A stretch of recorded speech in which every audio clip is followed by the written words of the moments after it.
আসসালামু আলাইকুম। আশা করি সকলেই ভালো আছেন। অনেকেই জানতে চাচ্ছেন যে ১৯তম নিবন্ধনটি এটি কবে চালু হবে? কবে নাগাদ শুরু হবে? তো আমরা কি আবেদন করতে পারবো? কারা আবেদন করতে পারবে? কাদের বয়স কত? সুন্দরভাবে আমি A to Z আলোচনা করার ট্রাই করব। তার আগে আমি বলে নেই ১৯তম নিবন্ধন সম্পর্কে সর্বশেষ আপডেট এবং কবে নিয়োগ ছাড়বে, কি পড়ালেখা করবেন, কিভাবে আপনি কি করবেন, আমি কিন্তু আমার এই চ্যানেলে এই জব প্লাস বিডিতে কিন্তু সুন্দরভাবে আমি এই বিষয়গুলো আপনার কাছে তুলে ধরবো। তার জন্য একটাই অনুরোধ থাকবে, আমার এই চ্যানেলটাকে অবশ্যই আপনি সাবস্ক্রাইব করে রাখবেন। দেন আপনি কিন্তু এই ধরনের ভিডিওগুলো আপনি সবার উপরে আপনি হোম পেজে পাবেন।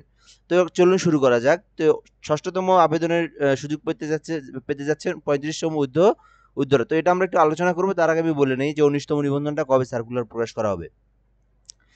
তো এটা কিন্তু করার কথা ছিল জুলাই মাসের ৭ থেকে ১০ তারিখের মধ্যে। আপনারা জানেন যে এইজন্য কিন্তু সবাই এটার উপরে একটা আগ্রহ বেশি যে না কেন জুলাই মাসে যে দেওয়ার কথা ছিল, আরো কবে দিবে? অনেকের বয়স বা ৩৫ প্লাস হয়ে যাচ্ছে, তারা কি আবেদন করতে পারবে? এই যে একটা কনফিউশন বা অনেকটা চিন্তাধারা বিভিন্ন জনের মধ্যে বিভিন্ন কথাতে, এইটা আমি একটু ক্লিয়ার করে দেই। দেখেন ১৯তম নিবন্ধন এটা তো কিন্তু জুলাই মাসে হওয়ার কথা ছিল। কিন্তু বেশ কিছু আইনি জটিলতায় এইটা কিন্তু পিছাতে কিন্তু সরকার বাধ্য হয়েছে। তো কি আইনি জটিলতা সেগুলো আমরা একটু জানার ট্রাই করব। সেটা হচ্ছে ১৯তম ১৮তম নিবন্ধনটা যদি সম্পূর্ণ ক্লিয়ার না হয়, তাহলে কিন্তু ১৯তম নিবন্ধনটাতে কিন্তু সরকার কিন্তু এটাকে মানে সার্কুলারটা প্রকাশ করতে পারবে না। কারণ ১৮তমতে ধরেন আপনার হচ্ছে হলো যে ভ্যাকেন্সি, অর্থাৎ যে ফাঁকা আছে, যে আসন সংখ্যা ফাঁকা আছে, শিক্ষক প্যাটার্নটা ফাঁকা আছে। এই প্যাটার্নটা থেকে কত সংখ্যক শিক্ষক ১৮তমতে থেকে যোগদান করলো, তার পরবর্তীতে কত সংখ্যক ফাঁকা থাকলো, এটার উপরে কিন্তু একটা নির্ধারিত করে, এটার উপরে কিন্তু একটা মানে শীট তৈরি করে, একটা ভ্যাকেন্সি কতটা ফাঁকা লাগবে, কতটা শিক্ষক লাগবে, একটা শূন্যপদ তৈরি করে কিন্তু ১৯তমর জন্য এপ্লাই করা হবে বা সার্কুলারে প্রকাশ করবে। এটা একটা বিষয়। দ্বিতীয়ত বিষয় আপনার হচ্ছে বয়স। তো বয়স সম্পর্কে একটা জটিলতা। তারপরে আপনার হচ্ছে হলো ১৯তমটা ক্লিয়ার করে একটা আসার কথা। তে আরো পারিপার্শ্বিক বেশ কিছু আইনি জটিলতা আছে। অনেকে বলতেছে যে প্রিলিমিনারি হবে না, কি হবে না ইত্যাদি, বা প্রশ্নর প্যাটার্ন চেঞ্জ হবে ইত্যাদি, অনেক কিছু কিন্তু বেশ কিছু আইনি জটিলতা আছে। তো এই আইনি জটিলতাটা কিন্তু শেষ হওয়ার পর, এই আইনি জটিলতা শেষ হওয়ার পরেই কিন্তু ১৯তম নিবন্ধনের জন্য প্রকাশটা করা হবে। এই জন্য কিন্তু ১৯তম নিবন্ধন ১৮তম ১৯তম নিবন্ধনটা এখনো সার্কুলার প্রকাশ করতেছে না। তো এখন আমরা দেখব যে কবে নাগাদ ছাড়তে পারে। তো আমি আশা করি যে আমি যেটা দেখলাম, যেটা মানে জাস্টিফাই করলাম আরকি। তো এটা আমার মনে হয় না যে ২০২৫ সালে এটা এপ্লাই করতে পারবে। কারণ আপনার হচ্ছে আ ১৮তমর যে এটা আছে আরকি, আ শূন্যপদটা আছে, এটাতে করতে দেখা যাচ্ছে যে প্রায় আপনার আগস্ট মাস চলে যাবে। তো যদি হয় ডিসেম্বর অথবা জানুয়ারি, কিন্তু এর আগে হবে না। কারণ আপনার ১৮তমর তারপরে আপনার ১৮তমতে একটা ঝামেলা দেখবেন যে আপনি লিখিতের জন্য একটা গন্ডগোল চলতেছে, যে লিখিত পরীক্ষাতে মানে ভাইবা দেওয়ার পরে অনেকেই ধরেন আপনার রেজাল্ট আসে নাই। তো এটার জন্য কিন্তু একটা আন্দোলন চলতেছে। তো এটা এনটিআরসি কিন্তু একটা আলাদা একটা চাপের মধ্যে আছে। তো এই চাপটা কাটায় ওঠার পরেই কিন্তু কে চাপটা কাটিয়ে ওঠার পরেই কিন্তু আপনার হচ্ছে ১৯তমতে আসবে। তো একসঙ্গে কিন্তু মানে এনটিআরসি কিন্তু এত চাপ নিতে পারবে না।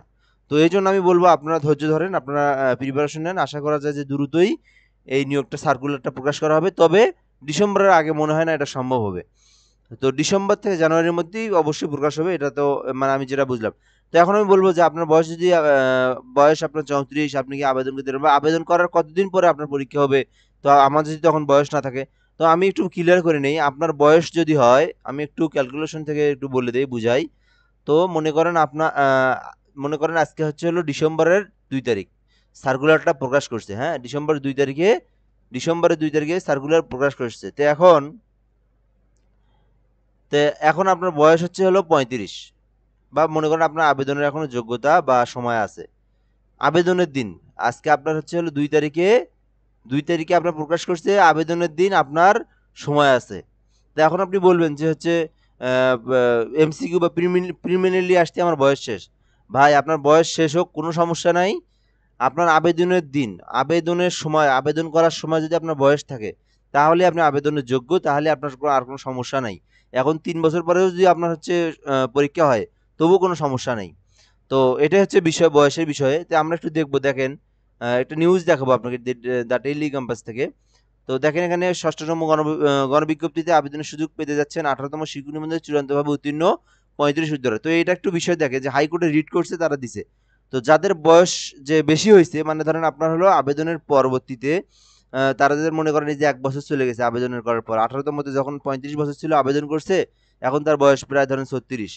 তো তারা কিন্তু 24 সালে পরীক্ষা দিছে। তো তারা কিন্তু আবেদনের জন্য কিন্তু তারা যোগ্য এবং এই চাকরিতে কিন্তু জয়েন করতে পারবে।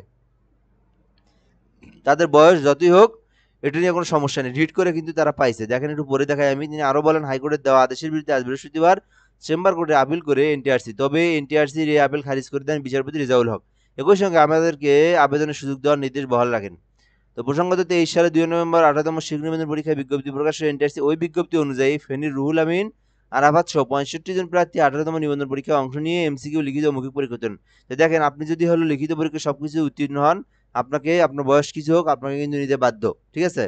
তো এইজন্য আমি বলব, দেখেন এই যে 65 জন প্রার্থী সুযোগ না পেয়ে হাইকোর্টে রিট করেন।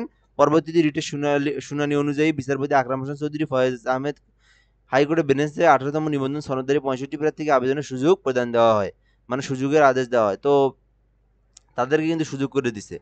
তো আমি বলব আপনারা প্রিপারেশন নেন। যাদের বয়স 34-35 তারাও তারাও প্রিপারেশন নেন। তো আশা করা যায় এবার বয়সটাকে মানে 19তমতে বয়সটা বাড়ায় দিবে। এটা আমি যতটা সিওর আরকি, এবং যেহেতু এটাতে রিড করে যেহেতু দিছে, তো অবশ্যই সংশোধনী বিজ্ঞপ্তিতে আপনার হলো 18তম 19তমের জন্য আপনার বয়সটা বাড়ায় দিবে। আপনারা এক কাজ করেন, আপনারা হচ্ছে সবাই প্রিপারেশন নেন। আ প্রিপারেশন নেন। আশা করা যায় যে দ্রুতই হবে, মানে সার্কুলার দিবে। সার্কুলার দিলে আপনারা আবেদন করবেন। তো ভিডিওটা এই পর্যন্ত। আপনারা অবশ্যই এই চ্যানেলটাকে সাবস্ক্রাইব করে রাখবেন। দেন আপনারা কিন্তু এর পরবর্তীতে যেকোনো আপডেটটা পেয়ে যাবেন। তো ভিডিওটা এই পর্যন্তই। ধন্যবাদ। আসসালামু আলাইকুম।